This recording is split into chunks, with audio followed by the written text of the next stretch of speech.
And itong Lunes, June 2, 2014, nagsimula na nga ng formal ang opening ng classes at marami sa mga preschool and elementary ay nagkakaroon ng anxiety dahil nga nahihiwalay sa kanilang mga magulang. So ano kaya itong tinatawag na separation anxiety? Yan po ang ating mas pag-uusapan ngayong umaga para po bigyan tayo ng informasyon tungkol dyan. Makasama natin this morning ang ating very special guest. Let us all welcome Dr. Cynthia Cuayo Huico, Head ng Infant Preschool and School Health Committee, Philippine Pediatric Society. Good morning! Morning, ma'am. Morning! Okay, ma'am. So, ano ba itong separation anxiety na tinatawag natin? Siyempre, pagka nawala ka na sa nanay mo, pupunta ka na sa eskwelahan, nawala ka na sa caregiver mo, nagpunta ka na sa eskwelahan, ang mga bata iyak ng iyak, iyak ng iyak. Anong dapat natin gawin? So, gaya ng sinasabi ko sa mga pasyente ko noon, hanggang ngayon, dapat bago pa lang mag-umpisa ang eskwela, nagpa-practice na tayo. Pinapractice na natin yung bata. Kung in-internalize na agad. Oo, sabihin mo, uy, papasok ka na sa school, get ready tayo. Siyempre, mamimili ka ng eskwelahan. Titingnan mo, malapit ba sa bahay mo? Gaano kahaba ang traffic? Anong oras kayo gigising? So, 1 week, 2 weeks before pa lang, matutulog na kayong morning ang klase para alas 6, alas 7, gigising ka na, hindi tayo nagmamadali. Stressful yun, nakakadagdag yun sa anxiety. So therefore, isa yun sa gagawin mo. Number 2, practice. Sasakay ka ng, ano ba ang sasakyan mo? School bus, tricycle, jeep, magkukotse ka ba? I mean, maglalakad lang kayo. Pa-practicein mo din yun. Anong dadalhin mo?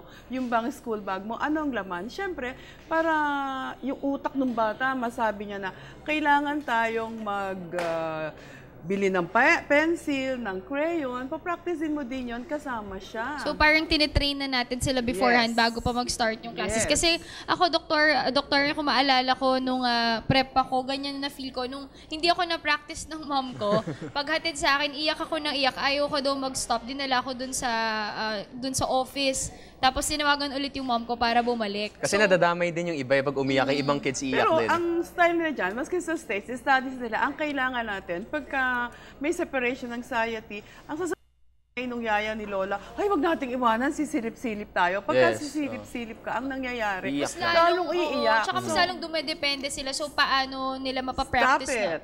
Stop it, and then get out, and then sasabihin mo sa bata, sasabihin mo, ay kukumpunihin mo yung bata. Ganitong oras Isa-psych mo lang siya. Pagdating ng ganitong oras, uuwi na tayo. Susunduin na kita, nandito na ako sa lugar na ito. And make sure you're there at the same time. And of course, Doktor, kahit for the benefit of our viewers, alam natin itong separation anxiety, hindi ito nangyari sa mga bata lang. So pati na rin sa mga matatanda. Pero at iba't ibang causes rin. Mention depression at nahihiwalay sa, siguro kung may namatay na loved one. Ano po yung mga iba pa nga pwedeng gawin kung sa mga bata tinitrain sila sinasike, siguro kahit konting i-touch natin yung dun sa mga edad namin, sa mga adults, ano po yung mga pwedeng gawin? Yung halimbawa, gaya ng anak ko, graduate na siya ng nutrition sa UP din. Okay. Pasato pa siya ng PRC. She doesn't like the 8 to 5 job.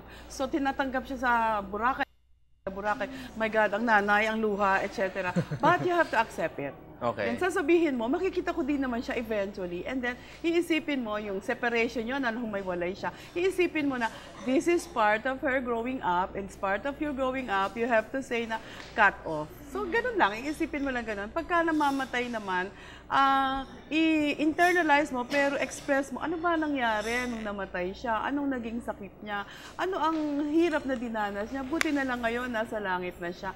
Yung ganun bang tipo? So, psyching up talaga ng positive things and more of acceptance. And more of acceptance, and more na iisipin, susulat mo. Minsan kasi, ang sarap ng isinusulat mo, tinatype mo, ano ba yung feeling ko para na-express And mo? nare-release mo rin yung mga Nare-release mo expression. yung tension mo, yung stress mo, or you have friends around. O sige, inuman na lang natin to.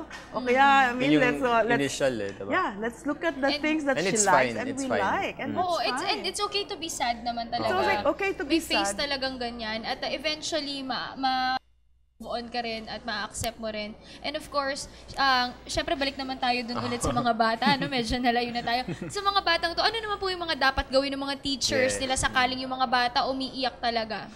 Ang mga teachers, hindi, bago tayo pumunta sa mga teachers, dapat pumunta ka muna sa school para familiar ka. Ito yung room mo. Ito yung magiging silya mo. Yan ang blackboard para yung blackboard natin. Uy, yan yung corridor, yan yung playground.